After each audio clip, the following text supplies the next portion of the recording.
بیچاری کئی روز سے دم توڑ رہی ہے، ڈر ہے خبر بد نہ میرے منہ سے نکل جائے، تقدیر تو مبرم نظر آتی ہے ولیکن پیران کلیسا کی دعا ہے کہ یہ ٹل جائے۔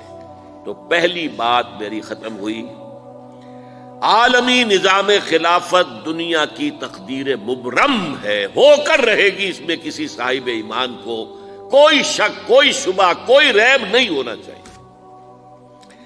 البتہ اس کا اب دوسرا پہلو کیا ہے، اس کا آغاز کہاں سے ہوگا؟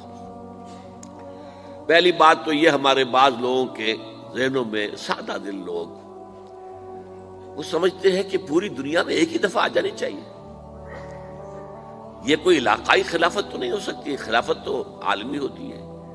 ان سے میں کہتا ہوں عالمی خلافت کب تھی جناب؟ یہ تو نہ خلافت راشدہ میں عالمی تھی، کیا ہندوستان شامل تھا اس میں؟ کیا چین شامل تھا؟ کیا یورپ شامل تھا؟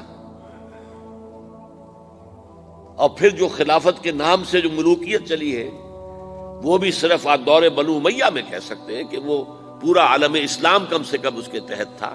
بعد میں خلافت عباس، بنو عباس میں، اور فاطمیین کی خلافت میں، اور آل عثمان جو ہیں آٹومان ٹرکس کی خلافت میں ٹکڑے تھے، حصے بکھرے تھے، کوئی مانتا تھا کوئی نہیں مانتا تھا۔ اور سب سے بڑی بات یہ، اگر ایک دم پوری دنیا پر خلافت قائم ہو سکتی تو حضور کے دست مبارک سے ہوتی، لیکن نہیں ہوئی۔ نتیجہ کیا نکلا؟ ایک ملک میں حضور نے قائم کر دی، جزیرہ نما عرب، یہاں خلافت قائم ہو گئی، حضور خلیفہ ہے۔ اس کے بعد آپ کے خلفائے راشدین نے پھر اس کو وسعت دی، شرقاً غرباً شمالاً، 3 کالمز نکلے ہیں فوجوں کے، صحابہ کرام کے، 3 کالمز، ایک ایسٹ ورڈ، ایک ویسٹ ورڈ، ایک نارتھ ورڈ۔ ایک عراق کو فتح کرتے ہوئے ایران میں پہنچ گیا، خراسان تک چلا گیا، ایک شام کو فتح کرتے ہوئے اور پھر سینائی پیننسولا سے ہو کر افریقہ میں داخل ہوا اور اٹلانٹک تک پہنچ گیا، تیسرا سیدھا شمال میں گیا، لیکن یہ زیادہ دور نہیں جا سکتا تھا، کوکیشین ماؤنٹینز آ گئے، کوہ قاف، اس زمانے میں تو یہ یوں سمجھیے کہ امپیسیبل تھا نا، کوہ قاف، لہذا وہاں آ کر رک گیا بابا۔ اب بھی یہ ہوگا، کسی ایک جگہ سے شروع ہوگا پھر پھیلے گا، اس کے سوا کوئی چارہ کار ہے ہی نہیں۔ اگر ہر جگہ پوری دنیا میں ایک ہی وقت میں ہو سکتا تو حضور کے دست مبارک سے ہوتا صلی اللہ علیہ وسلم۔ اب وہ نقطہ کون سا ہوگا، نقطہ آغاز کون سا ہوگا؟ اس میں پہلی بات تو میں نے کہا، جو شک کرے گا اس کا پھر ایمان مشکوک ہے، ہوگا، لازماً ہوگا، گلوبل ہوگا، پوری دنیا میں ہوگا۔ کہاں سے شروع ہوگا اس میں آپ اختلاف کر سکتے ہیں، لیکن مجھے تو 2 حدیثیں تو ملی ہیں جن سے یہ اندازہ ہوتا ہے کہ یہ اس مشرقی خطے سے ہوگا، عرب کے مشرق کی جانب کسی ملک سے ہوگا، کسی خطے سے ہوگا۔ وہ حدیثیں بھی اب آپ پڑھ لیجیے پہلے، پھر میں کہہ رہا ہوں یہ خزانہ ہے جو ہم نے آپ کی خدمت میں پیش کیا ہے، کاش کہ آپ اس کی قدر کر سکیں، یہ حدیثیں آپ کو ازبر ہو جائیں، یاد ہو جائیں، لوح قلب پر نقش ہو جائیں۔ ہندوستان اور خراسان یعنی موجودہ افغانستان کا ذکر ابن ماجہ کی روایت ہے، عن عبداللہ ابن الحارث رضی اللہ تعالی عنہ قال رسول اللہ صلی اللہ علیہ وسلم یخرج ناس من المشرق یوطئون للمہدی یعنی سلطانہ، یعنی سلطانہ، دونوں طرح سے پڑھ سکتے ہیں۔ حضرت عبداللہ ابن حارث فرماتے ہیں رضی اللہ تعالی عنہ کہ حضور نے ارشاد فرمایا، مشرق کی طرف سے وہ فوجیں نکلیں گی، لوگ آئیں گے جو عرب میں مہدی کی حکومت قائم کریں گے۔ یہ مہدی کون ہوں گے اس کا ذکر میں ذرا بعد میں کروں گا، لیکن نوٹ کر لیجئے کہ مہدی سے پہلے لازماً کسی مشرقی علاقے کے اندر وہ نظام قائم ہو چکے گا، تب وہاں سے فوجیں آئیں گی نا۔ یہ مشرق کون سا ہے؟ عرب کے مشرق میں آپ چلیے، ایران بھی آ جائے گا، افغانستان بھی ہے، پاکستان بھی ہے، اور اگر اسے اور توسیع دیں تو ہندوستان بھی ہے۔ یہ ہے عرب کا مشرق،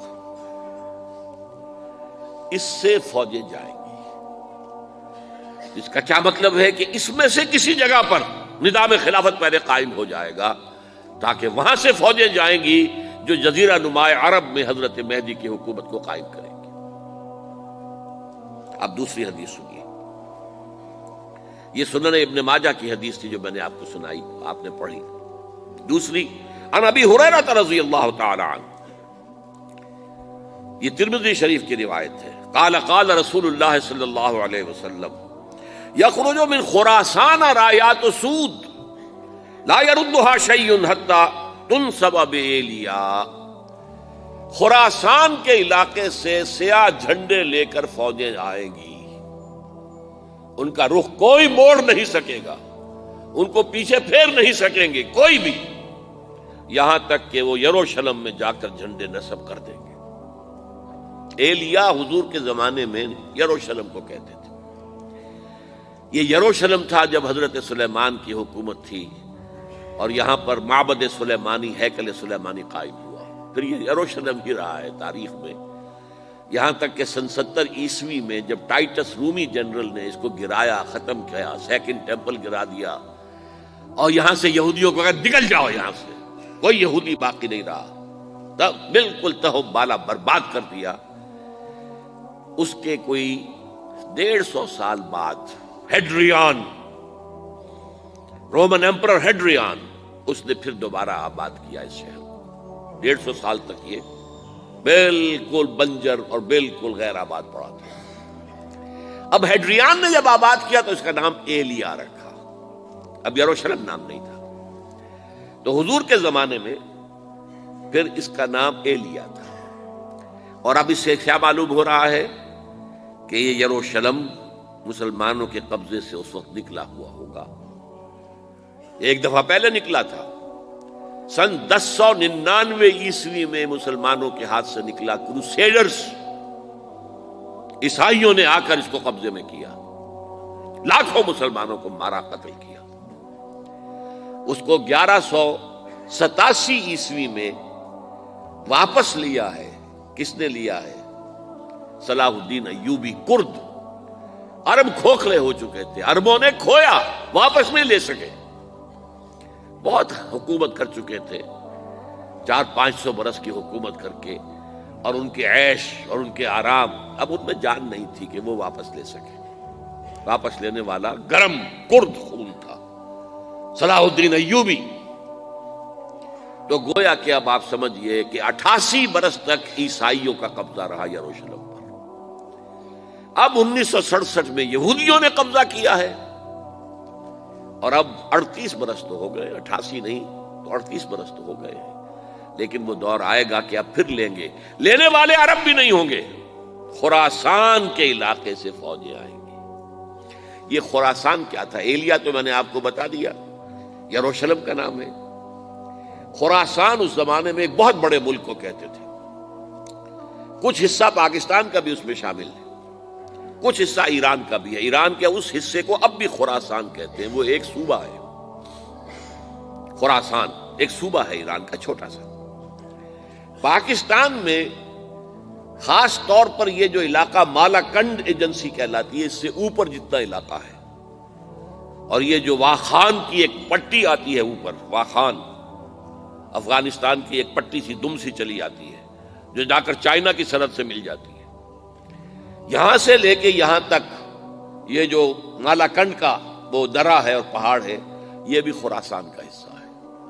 باقی تقریباً 2/3 آف افغانستان ساؤدرن حصہ نہیں ہے خراسان کا حصہ، یہ سیستان کہلاتا تھا، یہ خراسان نہیں ہے، لیکن یہ کہ اوپر کا 2/3 آف افغانستان، اور اس کے ساتھ یہ جو عرب جو اب یہ ترک ممالک آزاد ہوئے ہیں سوویت یونین کی ڈسولوشن کے ساتھ، یہ سارا علاقہ کہلاتا ہے خراسان بزرگ، دی گریٹ خراسان۔